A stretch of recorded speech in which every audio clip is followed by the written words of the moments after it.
Hello everyone, my name is Suchisha Bapali and I am going to present divorce and judicial separation under Hindu law.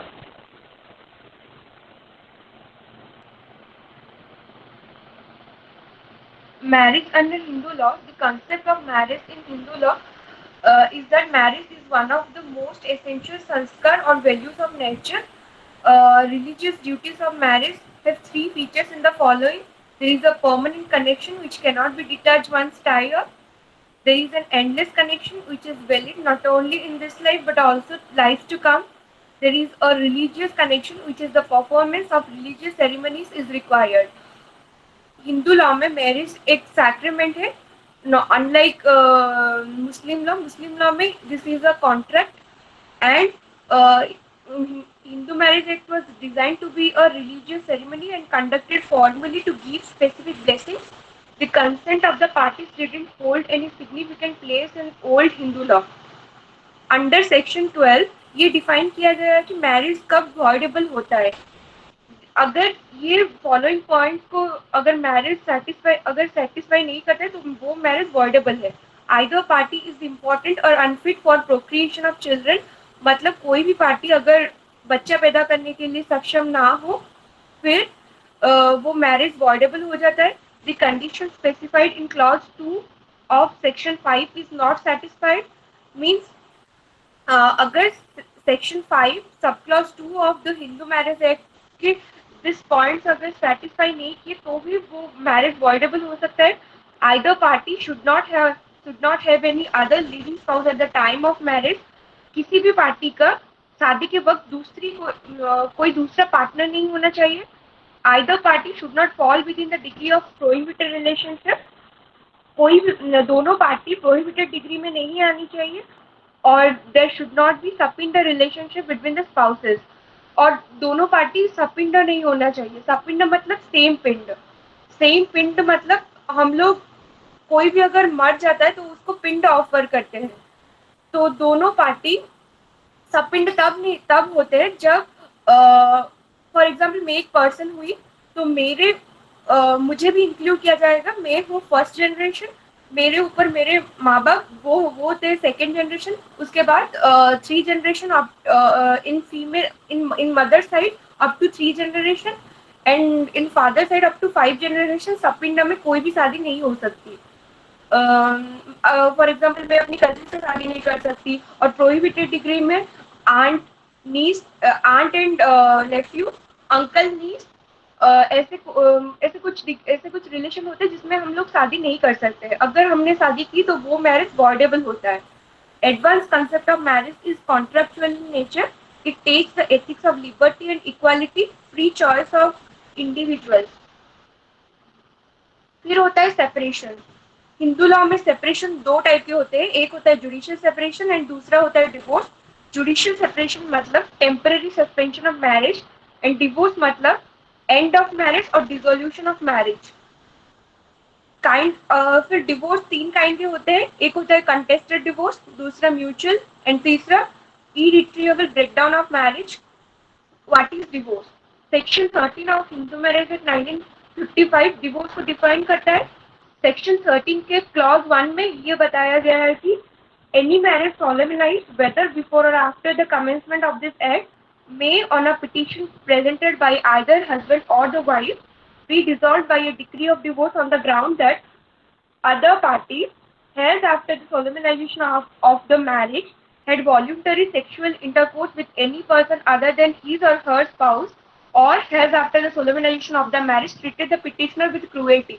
Cruelty मतलब उसको मारपीट करना, उसके साथ अत्याचार करना, तो उसको क्रूएल्टी बोलते. कोई भी स्पाउस अगर अपने स्पाउस के साथ क्रूएल्टी करता है या फिर उसको छोड़ दिया है, has deserted the petitioner for a continuous period not less than 2 years. उसको 2 साल से ज्यादा पीरियड तक छोड़ दिया है और खुद को हिंदुइज्म से किसी और रिलीजन में कन्वर्ट किया है. फॉर एग्जाम्पल मुस्लिम अगर एक हाइपोथेटिकल सिचुएशन ले लेते हैं जिसमें कि एक लड़का है मोहन और लड़की है मीता. उन दोनों की शादी हुई है. फिर शादी के बाद लड़के ने खुद को कन्वर्ट कर दिया मुस्लिम में. तो मुस्लिम में अप टू 4 मैरिजेस अलाउड है. तो वो तो वो तो ये दावा करेगा कि वो तो मुस्लिम है, वो तो चार लड़कियों से शादी कर सकता है, ऐसा नहीं होगा। ये डिवोर्स के लिए ग्राउंड बन सकता है। और has been incurably of unsound mind or has been suffering continuously or intermittently from mental disorder of such a kind and to such an extent that the petitioner cannot reasonably be expected to live without the leave with the respondent. अगर कोई भी spouse पागल है या फिर वो क्या कर रहा है, क्या कहाँ जा रहा है, उसे कुछ पता नहीं है, तो वो पागल हुआ, तो वो शादी भी तभी दूसरा स्पाउस जो है वो डिवोर्स के लिए अप्लाई कर सकता है। फिर आता है what is contested divorce. A contested divorce is one where the husband or the wife wants a divorce but the other spouse does not. Contested divorce में एक स्पाउस को डिवोर्स चाहिए होता है और दूसरे स्पाउस को डिवोर्स नहीं चाहिए होता है। अगर दोनों स्पाउस अग्री कर भी ले तो भी किसी भी इशू में, जैसे कि एलिमनी मतलब मेंटेनेंस जो कि शादी के बाद दिया जाता है। एलिमनी एक लंप सम है जो कि एक बार में मतलब बहुत अमाउंट वाला पैसा, मतलब कुछ ज्यादा अमाउंट हस्बैंड वाइफ को देता है एज अ मेंटेनेंस। फिर कस्टडी ऑफ चिल्ड्रन, किसी भी इशू की वजह से अगर कोई भी स्पाउस डिवोर्स देने के लिए राजी नहीं हो रहा है तो इस टाइप के डिवोर्स को हम लोग कंटेस्टेड डिवोर्स बोलते हैं। A party wanting to file a contested divorce has to show that the court some valid reason, उसको कुछ वैलिड रीजन कोर्ट के सामने बोलना पड़ेगा जिसके लिए कि वो सेपरेट होना चाहता है। और दूसरा जो स्पाउस है वो उसको चैलेंज करेगा कोर्ट ऑफ लॉ में। This makes the contested divorce proceeding long, stressful, and relatively expensive. Expensive तो होगा ही. It often happens that a couple starts divorce proceeding by way of a contested divorce, but over the course of trial, agree to divorce by mutual consent. ऐसे contested divorce के time पे कुछ spouse अगर दोनों party agree हो जाए divorce के लिए तो वो म्यूचुअल कंसेंट वाला डिवोर्स बन जाता है। What are the grounds for divorce. Divorce के लिए, डिवोर्स फाइल करने के लिए कुछ ग्राउंड्स दिए गए हैं इस सेक्शन के अंडर, जैसे कि adultery, cruelty, desertion, conversion, mental disorder, leprosy, venereal disease, renunciation, not heard alive, and no restitution of conjugal right. Adultery मतलब अपने शादी के बाहर किसी और के साथ, अपने स्पाउस को छोड़ के किसी और के साथ एक्स्ट्रा मैरिटल अफेयर रखना, जैसे कि सेक्सुअल रिलेशनशिप रखना, तो उसको एडल्ट्री बोलते हैं। क्रूएल्टी मतलब किसी काइंड की फिजिकल इंजरी देना अपने स्पाउस को, या फिर उसको डेंजर में डालना उसके लाइफ को, या फिर मेंटल क्रूएल्टी भी आजकल इसमें इंक्लूडेड है। और फिर आता है डेजर्शन। डेजर्शन मतलब अपने स्पाउस को वॉल्यूंटरीली छोड़ देना विदाउट एनी रीजनेबल कॉज। फिर आता है कन्वर्शन। कन्वर्शन मतलब अपने रिलीजन को छोड़ के किसी और रिलीजन में कन्वर्ट कर लेना खुद को, जैसे कि हिंदू से मुस्लिम, हिंदू से पारसी, या फिर जो कुछ भी। फिर आता है मेंटल डिसऑर्डर। मेंटल डिसऑर्डर मतलब unsoundness of mind. Unsoundness of mind मतलब वो इडियट हो सकता है या फिर ल्यूनाटिक हो सकता है। वो अपने वाइफ के साथ मतलब ठीक से पैसा नहीं रहा है, उसको वो क्या कर रहा है उसको कुछ पता नहीं है, वो अनसाउंड पर्सन, तो वो एक ग्राउंड बन सकता है डिवोर्स के लिए। फिर आता है लेप्रोसी। लेप्रोसी एक टाइप का स्किन डिजीज है जो कि virulent and incurable form of leprosy, but अभी लेप्रोसी का मतलब जो इलाज है वो आ गया है, फिर भी लेप्रोसी एक ग्राउंड है। फिर आता है venereal disease. Venereal disease means the spouse suffers from a disease that can be contacted and transmitted by sexual contact. फिर आता है हमारा रिनंशिएशन। रिनंशिएशन मीन्स संन्यास धारण कर लेना। अगर कोई भी स्पाउस शादी से बचने के लिए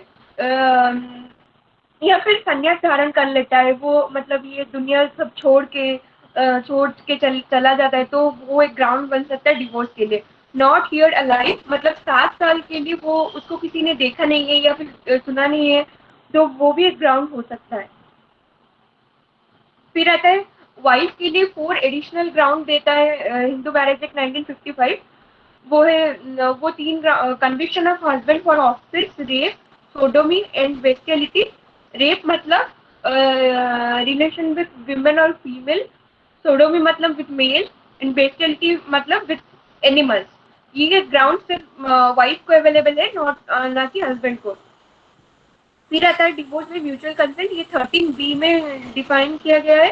In a case when none of the aforementioned grounds are available, but the parties decide they don't want to remain married to each other or cannot live without one another, can seek the divorce by mutual consent. It is defined under Section 13B of the Hindu Marriage Act. ये रहता है mutual divorce में mutual consent के लिए क्या क्या condition required होते हैं. पहले तो हस्बैंड वाइफ को 1 साल के पीरियड तक सेपरेट रहना पड़ता है. Husband and wife have been living separately for a period of 1 year और more, that they are able to live together. Second point, वो लोग एक साथ नहीं रह पा रहे. Third point, and both husband and wife has mutually agreed to that marriage is totally collapse. Husband and wife agree कर रहे हैं कि उनकी शादीशुदा जिंदगी पूरी तरह से खत्म हो गई है, फिर marriage should be dissolved. Under this circumstances a divorce by mutual consent can be filed. As per the Indian legal system, a divorce procedure fundamentally begins with the filing of a divorce petition. Divorce तब start होता है जब हम एक petition court में file करते हैं, उसके बाद फिर डिवोर्स प्रोसीजर स्टार्ट होता है. Then where to file a divorce petition? कहाँ पर डिवोर्स पिटिशन फाइल करना है, कौन से कोर्ट में उसका जुरिस्डिक्शन है. The court can be one where couple seeking divorce last live, मतलब जहाँ पे लास्ट टाइम कपल डिवोर्स से पहले रह रहे थे वो कोर्ट में फाइल कर सकते हैं.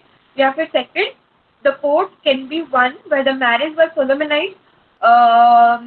दूसरा, जहाँ पे उनकी शादी हुई थी जिस जगह में उसी एरिया की कोर्ट में वो लोग डिवोर्स के लिए फाइल कर सकते हैं पिटिशन. फिर तीसरा, the court can be one where the wife is residing as of present. Wife अभी प्रेजेंटली वहां पे रह रही है, वो उसी कोर्ट में वो लोग डिवोर्स के लिए पिटिशन फाइल कर सकते हैं. The entire procedure of divorce in India starts with the divorce petition, which is filed by the parties associated with the divorce process, and notice of the same is served to the other one. दूसरे को notice भेजा, एक ने petition file किया, फिर दूसरे को notice भेजा जाता है. According to Hindu Marriage Act 1955, a petition for a mutual divorce can be filed if you and your spouse are facing difficulties and have decided to part your ways legally. Then steps included in mutual divorce. Step 1, petition to file for divorce. पहले तो petition file करना पड़ता है divorce के लिए. Firstly a joint petition for dissolution of marriage, मतलब joint petition wife and husband का, जिसमें ये प्रेजेंट जो कि फैमिली कोर्ट के बिफोर प्रेजेंट किया जाता है. वो spouse on the ground stating that they have not been able to live together, वो लोग एक साथ नहीं रह सकते, एंड उन दोनों ने म्यूचुअली अग्री की है कि उनकी शादी को अभी डिसॉल्व कर देना चाहिए. फिर separate and they have to live and they have been living separately for a period of 1 year or more. वो लोग 1 साल से ज्यादा अलग रह चुके हैं. फिर आता है step 2, appearing before court and inspection of the petition. फिर both the parties will have to appear before the family court after filing the petition. The parties would present their respective counsel and lawyer. Parties अपने अपने lawyer को representative बना सकते हैं. फिर the court critically observe the petition along with all the document presented in the court. फिर court जो document court के सामने प्रेजेंट किया गया है उसको स्क्रूटिनाइज करेगा. फिर the court may even attempt to bring back the spouses together, मतलब कोर्ट फिर से उन स्पाउस को एक करने की कोशिश करेगा. अगर सारी कोशिशें नाकामयाब रहे तो फिर अगर रिकंसिलिएशन नहीं हो पाया देन वो फर्दर प्रोसीडिंग के लिए आगे बढ़ेगा. फिर आता है स्टेप 3. स्टेप 3 होता है passing orders for a recording of statement as an oath. Husband and wife के स्टेटमेंट को रिकॉर्ड किया जाएगा as an oath. After the petition is scrutinized by the court and it satisfies, it may order the party statement to be recorded on an oath. Then step 4, first motion is passed and a period of 6 months is given before the second motion. पहले तो 1 साल उनको अलग रहना पड़ेगा, फिर वो जो 6 महीने का कूलिंग पीरियड देता है, फिर सेकेंड मोशन स्टार्ट होता है. Once the statement are recorded, an order on the first motion is passed by the court.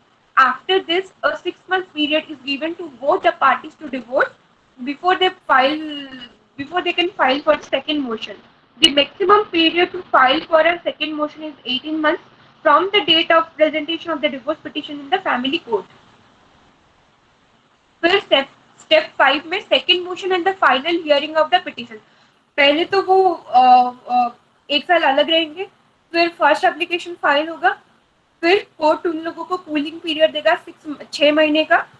अगर फिर भी वो लोग एक साथ नहीं रहना चाहते तो सेकेंड मोशन मतलब सेकेंड एप्लीकेशन फाइल होगा 6 महीने बाद, फिर डिवोर्स ग्रांट हो जाएगा.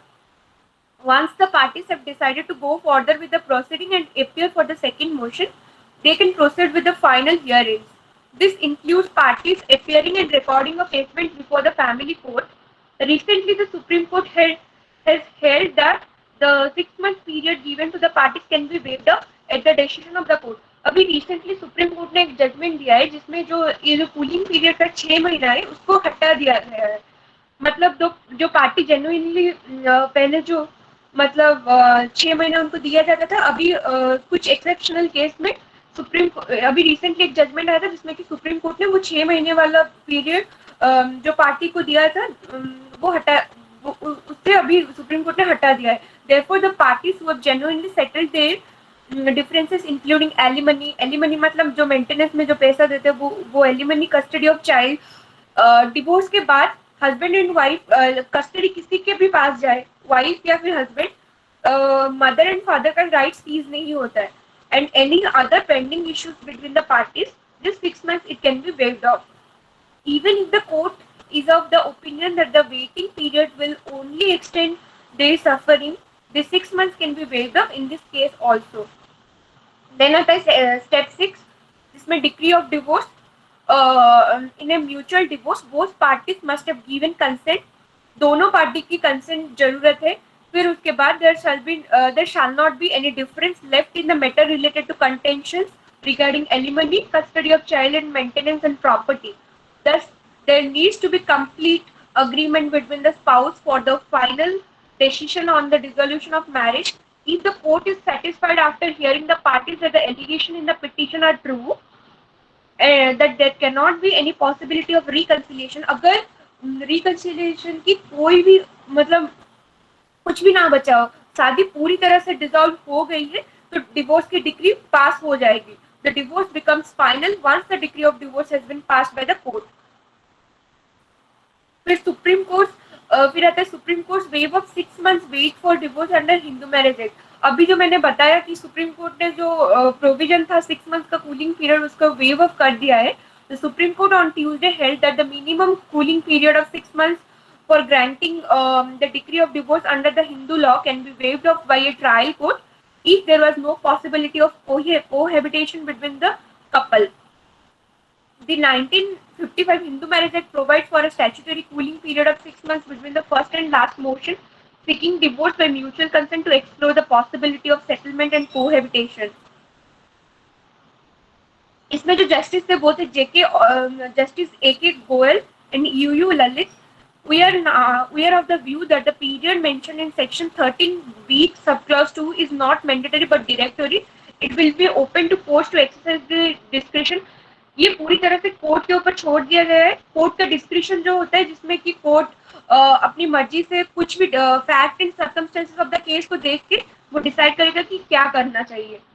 The court to exercise its discretion in the fact and circumstances of each case where there is no possibility of parties resuming cohabitation and there are chances of alternative rehabilitation.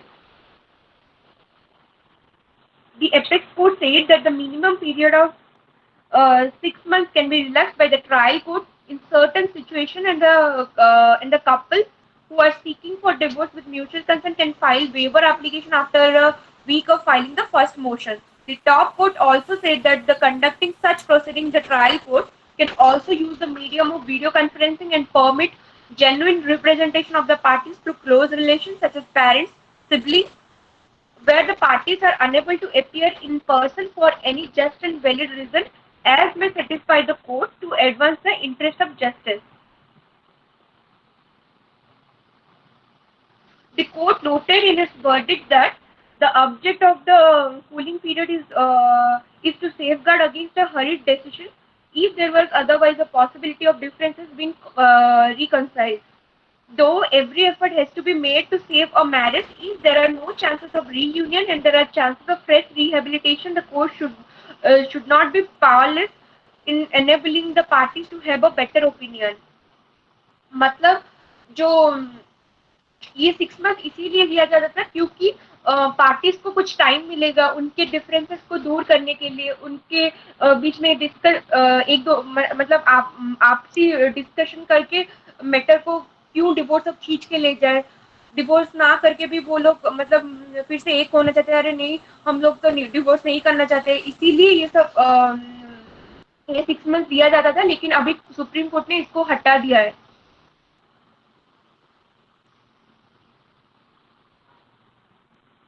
Some other point, section 14, no petition for divorce to be presented within 1 year of marriage.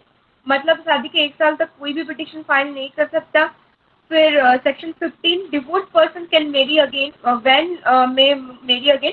Divorce person कब फिर से रीमेरी कर सकता है, वो section 15 में defined है. Section 16, legitimacy of children of void and voidable marriage. Void और वॉइडेबल मैरिज के बाद जो चाइल्ड पैदा होते हैं, जो बच्चे पैदा होते हैं, उनकी लेजिटिमेसी का क्वेश्चन है, तो वो सेक्शन 16 में डिफाइन किया गया है. फिर आता है सेक्शन 17, पनिशमेंट फॉर बाइगामी. बाइगामी मतलब दो शादी करना, एक स्पाउस के होते हुए दूसरी शादी करने को हम लोग बाइगामी बोलते हैं, और उसके लिए जो पनिशमेंट है वो सेक्शन 17 में डिफाइन किया गया है. फिर when can a person file a suit for divorce? By virtue of section 14 of the Hindu Marriage Act as a general rule, post the Hindu law, post the Marriage Laws Amendment Act 1976, the period to move before a court for divorce has been reduced to 1 year from the earlier period of 2 years. Therefore, a Hindu person cannot ask for a divorce till the expiry of 1 year from the date of marriage. There are exceptions to this general rule. इस इस rule के लिए कुछ exceptions भी है. General rule which says that in case of exceptional hardship मतलब कुछ ज्यादा ही हो रहा है, अगर कोई पति अपने पत्नी को कुछ ज्यादा मारपीट कर रहा है या फिर वो बिल्कुल भी सहन नहीं कर सकती, तो उस केस को एक्सेप्शनल हार्डशिप बोलते हैं. उस केस में हाई कोर्ट को एम्पावर किया गया है कि वो डिवोर्स के लिए डिग्री पास कर सकता है. There are exception to this general rule which says in case of exceptional hardship the high court is empowered to uh, grant leave to file a suit for divorce before the expiry of 1 year. This period is only for those particular act does not apply to marriage governed by any other codified or uncodified personal law. फिर आता है can a spouse remarry after a divorce. क्या एक spouse divorce के बाद फिर से marriage कर सकता है? Till 1976 the Hindu Marriage Act didn't permit the parties to remarry to a marriage dissolved by divorce to remarry until the expiry of 1 year from the date on which the divorce was confirmed. मतलब one divorce confirm होने के बाद एक साल तक शादी नहीं कर सकता था, but now subject to the provision of the 1976 amendment under section 15 of the act, when no further petition are filed by any of the spouse against the order of divorce and the time for appeal has expired, then the divorced person can marry again. फिर आता है judicial separation. What is judicial separation?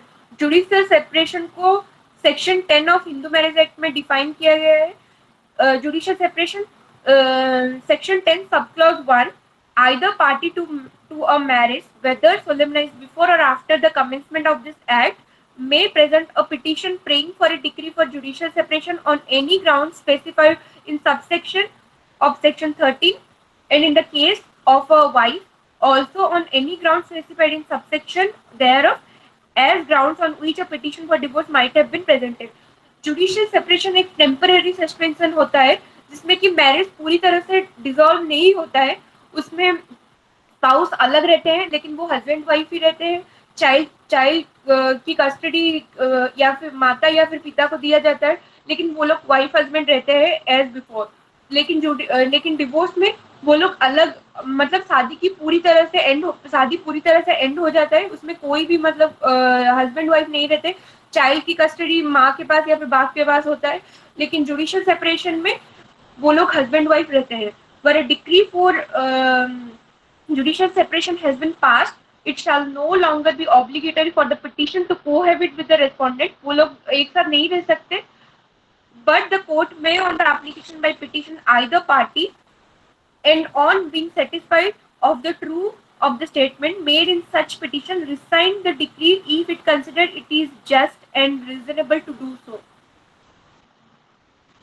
अभी आता है difference between judicial separation and divorce. Divorce और judicial separation में difference क्या है? जुडिशियल सेपरेशन एक लीगल प्रोसेस है जो कि लीगल ब्रेकअप ऑफ मैरिज उसको बोला जाता है before divorce. In simple terms, judicial separation refers to the situation when the parties, by each other's consent, get separated for a specific period of time, जिसमें कि party आपसी सहमति से कुछ दिन के लिए अलग रहते हैं, उसको जुडिशियल सेपरेशन बोलते हैं. Both husband and wife get the chance to give another opportunity to their marriage before divorce proceeding. मतलब डिवोर्स से पहले जो डिवोर्स से पहले दोनों स्पाउस एक दूसरे को एक अपॉर्चुनिटी दे सकते हैं.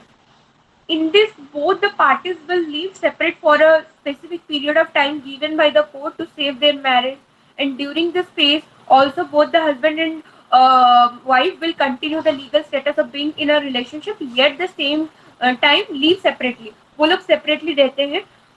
जुडिशियल सेपरेशन में अगर उनका एक बच्चा होता है तो माँ बाप के राइट्स सीज नहीं होते हैं. अगर कस्टडी माँ के पास भी हो तो बाप का मतलब पिता की कोई भी राइट सीज नहीं होता है. वो आके अपने बच्चों से मिल सकता है. माँ के भी कोई राइट सीज नहीं होते. डिवोर्स में भी नहीं होता है. The main objective behind judicial separation is to give another chance to the parties to reconcile their differences which is occurred for indifferent behavior of other party.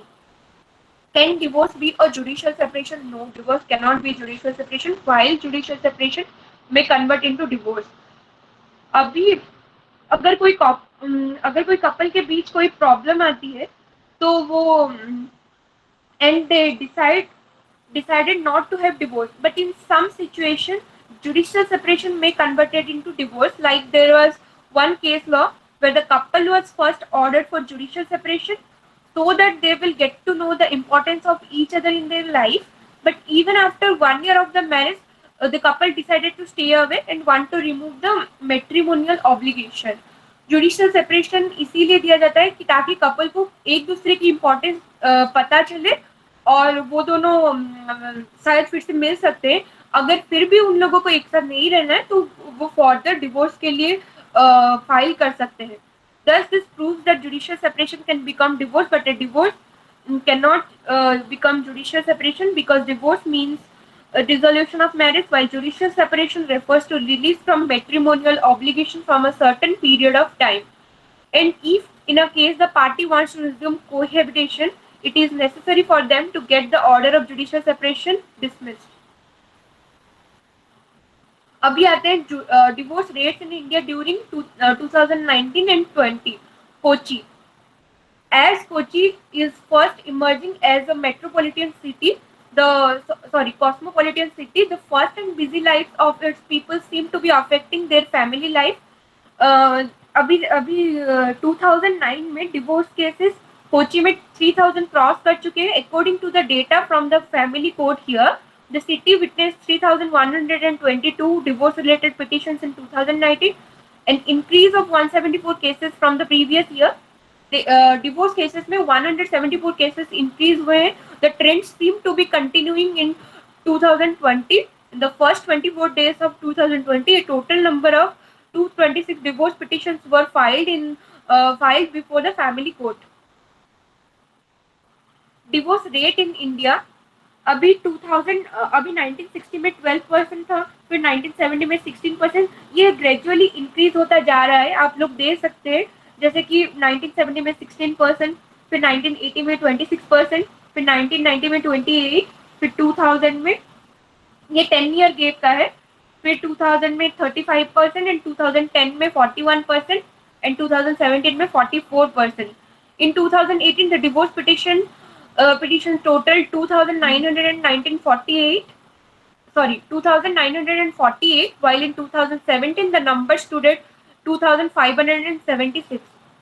On the average, 10 divorce-related cases are being filed before Kochi Family Court daily.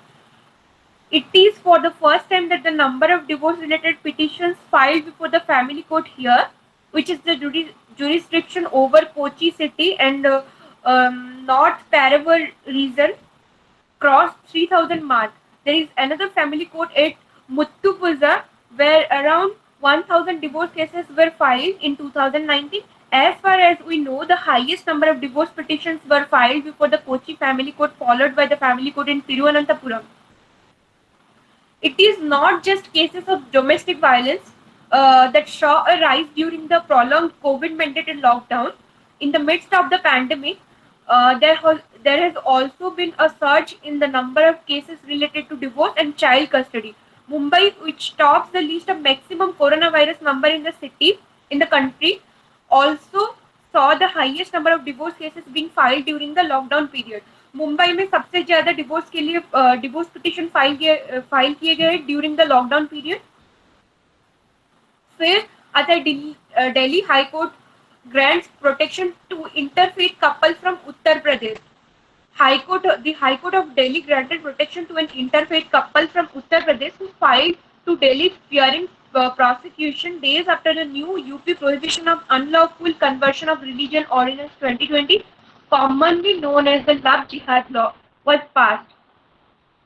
The couple has claimed that they were forced to leave their parental houses due to reports of harassment on interfaith couples. Justice Anu Malhotra, while granting protection, also directed the government of Delhi to provide them with a safe house in accordance with an earlier order of the apex court. According to the plea, एक plea के अनुसार एक एक लड़की जो कि 21 साल की थी और एक लड़का जो कि 25 साल का था, मुस्लिम बॉय, अ मुस्लिम मैन, शाहजहानपुर में कोचिंग सेंटर में एक साथ पढ़ने के लिए जाते थे. फिर उन दोनों के बीच प्यार हो गया और उन दोनों ने शादी भी की. उन दोनों को शादी भी करना था अंडर स्पेशल मैरिज है, as they didn't intend to convert. उन लोगों को अपना रिलीजन कन्वर्ट नहीं करना था. However the parents and relative of the women oppose their alliance. The plea filed through the advocate Sautik Banerjee and Akash Kamra alleged that the women's parents and relatives tortured her physically and mentally. जो लड़की के जो parents and relative थे उसको physically and mentally torture किया उन लोगों ने. Fearing harassment the couple reach Delhi on 11th of December and contacted an NGO. वो कपल भाग गए फिर Delhi on 11th of December. फिर उन लोगों ने एक एनजीओ से कांटेक्ट किया. फिर lawyer Vrinda Grover said that the couple sought protection from the Delhi government social welfare department. However, they were turned away, which jeopardized the right to life, liberty and privacy. Article 21 of the Indian Constitution, जो कि citizens को right to life and liberty देता है, उसके under lawyer Vrinda Grover said that couple sought protection from the Delhi government social welfare department. अभी मैं finally ये बोलना चाहती हूँ कि डिवोर्स और जुडिशियल सेपरेशन दो अलग चीज है. इन लोग जुडिशियल हमने तो देखा कि जुडिशियल सेपरेशन में हाँ टेम्पररी सस्पेंशन होता है और डिवोर्स में ये परमानेंट डिसोल्यूशन होता है. और जो मैंने जो पहले भी बोला है कि डोमेस्टिक वायलेंस, हम लोगों को अपना लॉ जानना चाहिए, अवेयर रहना चाहिए एज अ सिटीजन. और हम लोगों को अगर अत्याचार बिल्कुल भी नहीं सहना चाहिए और अगर कोई भी प्रॉब्लम हो रहा है तो आवाज उठानी चाहिए. Thank you so much.